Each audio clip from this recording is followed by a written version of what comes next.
Hello students, आज हम लोग पढ़ेंगे फीमेल गैमेटोफाइट। ठीक है, टेक्निकली फीमेल गैमेटोफाइट को हम लोग एम्ब्रायोसैक कहते हैं।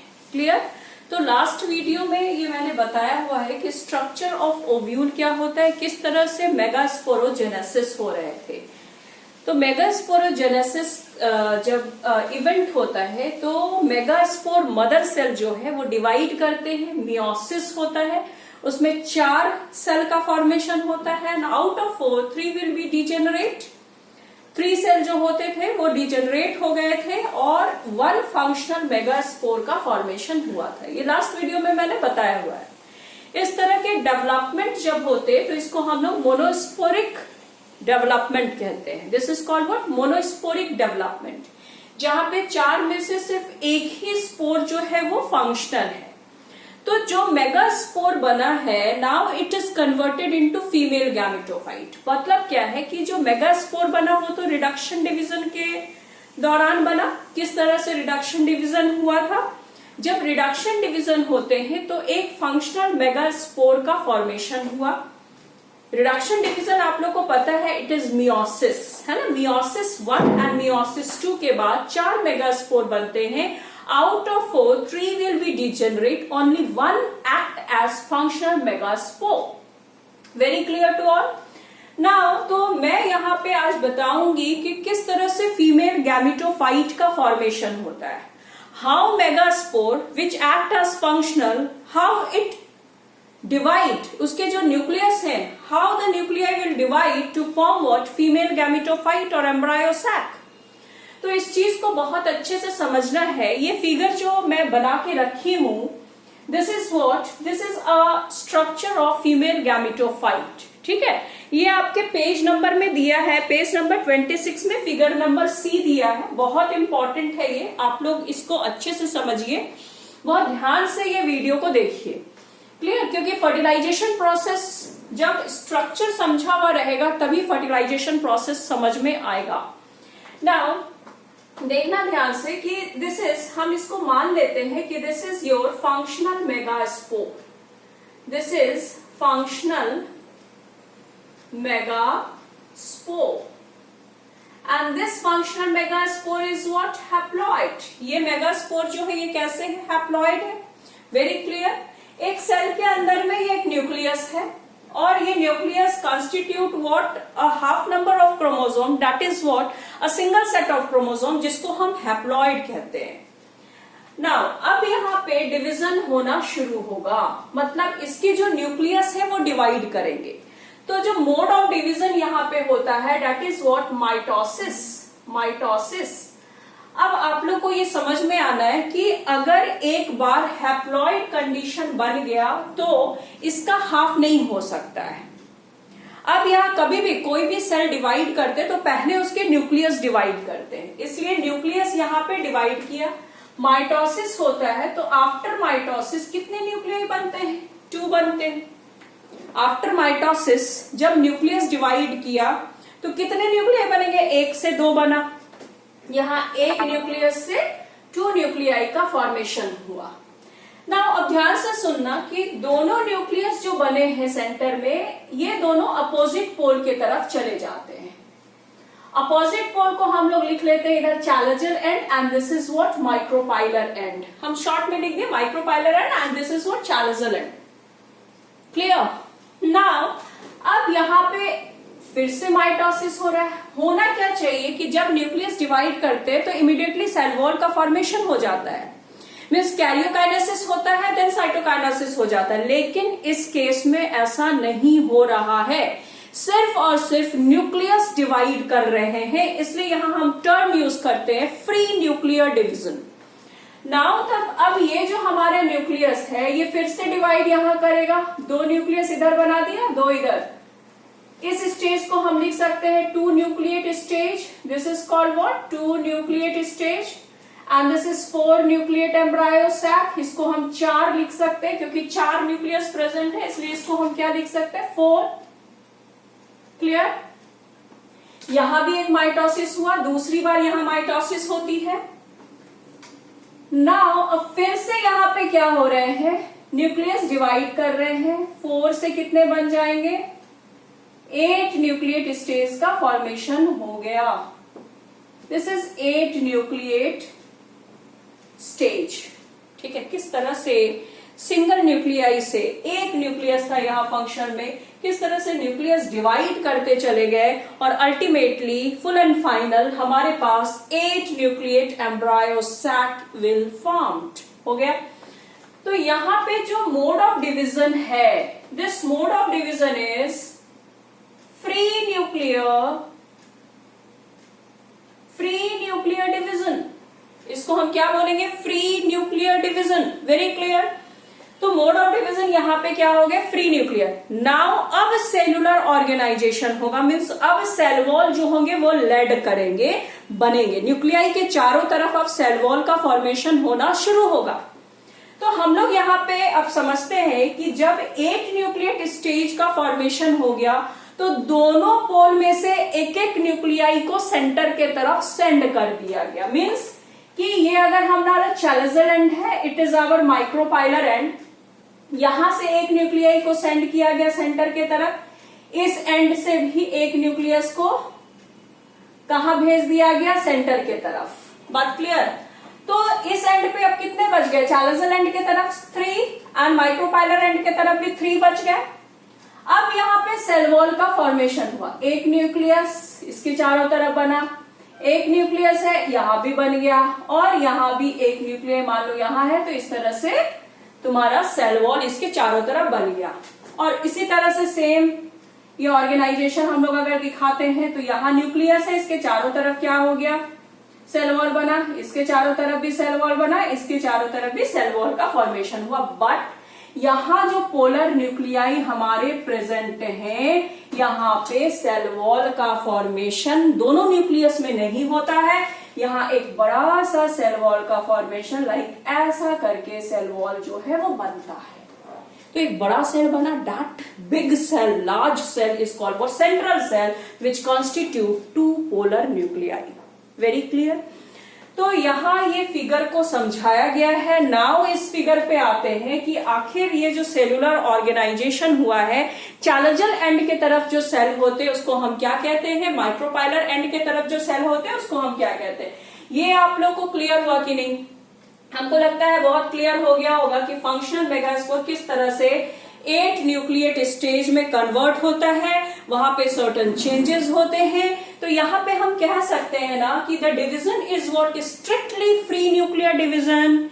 इमीडिएटली साइटोकाइनेसिस नहीं होता है after the formation of 8 nucleate stage. Then उसके बाद पोलर न्यूक्लियाई बनने के बाद, after formation of polar nuclei centre में भेजने के बाद, cell wall are laid, cell wall जो होंगे वो बनेंगे। क्लियर? नाउ अब हम लोग आते हैं इस फिगर पे।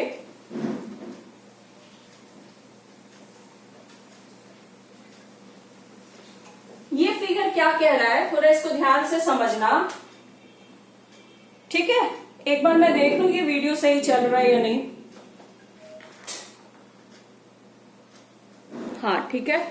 नाउ अब यहाँ पे समझो कि this is a female gametophyte, full and final हमारे पास एक फिगर प्रेजेंट है, डायग्रामेटिक व्यू प्रेजेंट है। This is chalazal and this is micropylar and. आप लोगों को पता है कि ओव्यूल में जहां पे इंटेग्यूमेंट एब्सेंट होता है that is called what? Micropylar end, and opposite to the micropylar is what? Chalazal end. Very clear? Now अब यहाँ पे समझो कि chalazal end के तरफ जो 3 सेल बने हैं, ठीक है, these are 3 सेल ना, 1 2 3, these are antipodal cell। तो chalazal end के तरफ जो सेल होते हैं that is called what? Antipodal cell। and यहाँ पे देखना माइक्रोपाइलर एंड के तरफ 2 सिनर्जिडल सेल हैं एंड 1 एग सेल है, ठीक है। और दोनों पोलर न्यूक्लियाई कहां प्रेजेंट है? सेंट्रल सेल में प्रेजेंट है। यही चीज तो मैं बता रही थी। तो यहां पे हम लोग काउंट करते हैं कि how many cell are present and how many nuclei are present. Count करो। एंटीपोडल सेल कितने नंबर में? 1 2 एंड 3, मीन्स कि 3 हमारे क्या हो गया? Antipodal cell. सिनर्जिडल सेल हो गया, एक सेल ये हो गया सिनर्जिडल, 4 नंबर दे देते, इसको 5 दे देते, इसको 6 दे देते। तो 1 2 3 4 5 and 6 number is what? Egg cell हो गया। and the big cell is called what? This one is 7th cell, this is central cell.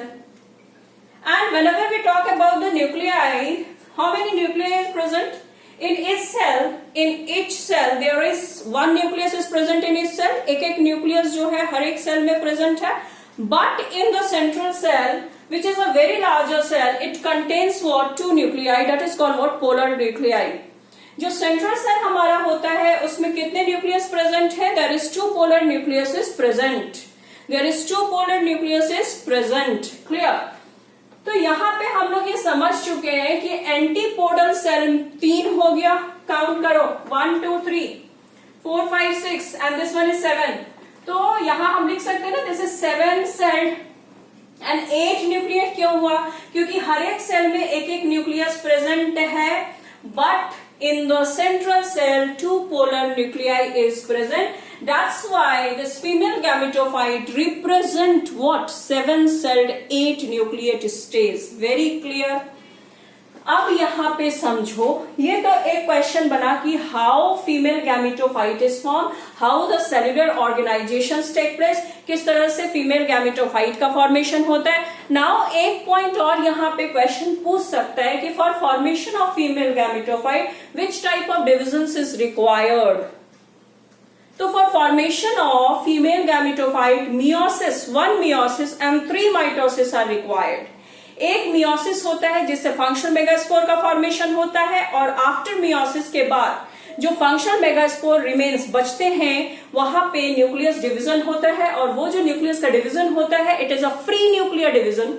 ये जो डिवीजन होते हैं वो कैसे होते हैं? फ्री न्यूक्लियर डिवीजन होते हैं. बाद में जब 8 न्यूक्लियेट स्टेज बन जाता है तब सेल वॉल का फॉर्मेशन होता है. तो इस तरह से जो हमारा फीमेल गैमेटोफाइट बनता है it is what? 7-celled 8 nucleate stage. Very clear? Now next question is कि what is the significance of this filiform apparatus, है ना? Inside the synergidal cell, there is a finger-like projection is present, which is called what? Filiform apparatus. Synergidal cell जो number में 2 है, और यहाँ पे हम लोग क्या देख रहे हैं? इस तरह से filiform apparatus present है. इसको हम लोग पूरा लिख देते हैं. This is filiform apparatus. ठीक है? तो क्वेश्चन पूछेगा what is the importance of filiform apparatus. Filiform apparatus का क्या इंपॉर्टेंस है? It will guide the pollen tube into the synergidal cell, है ना? अब क्या बोलोगे कि मान लो कि यहाँ pollen tube आ रहा है जो वेजिटेटिव सेल बनाया, और pollen tube carry what? 2 male gametes. यहाँ 2 male gamete हैं. ये pollen tube को कैसे पता चलेगा कि मुझे कहाँ जाना है? इसलिए जो सिनर्जिडल सेल में ये फिलिफॉर्म apparatus होते हैं, it will guide the pollen tube. हाथ पकड़ के रास्ता दिखा देता है आपको इधर जाना है. समझ में आया? तो ये pollen tube को गाइड करता है कि you have to go in this pathway, है ना? आपको इस रास्ते की ओर ही जाना है. तो फिलिफॉर्म apparatus का फंक्शन पूछता है what is the importance of filiform apparatus. आपके एनसीईआरटी में दिया हुआ है. It will guide the pollen tube into the synergidal cell. Clear? Now, next question is what? What is egg apparatus? तो egg apparatus constitute what? 1 egg cell, एक egg cell होता है and 2 synergidal cell. This structure is called what? Egg apparatus. This is called what? Egg apparatus. तो ये question पूछता है what is egg apparatus? तो egg apparatus constitute 1 egg cell and 2 synergidal cell. Clear? तो ये हमारा पूरा डायग्राम से मैंने बताया कि how free nuclear division take place, how 7-celled 8 nucleate will be formed, what is the importance of filiform apparatus, what is the function of filiform apparatus, है ना? pollen ट्यूब को गाइड करता है. तो इस तरह से हम लोग जो फीमेल गैमेटोफाइट का पूरा स्ट्रक्चर है वो हम लोग पूरा का पूरा स्टडी कर चुके हैं. नेक्स्ट क्लास में मैं पॉलिनेशन पढ़ाऊंगी.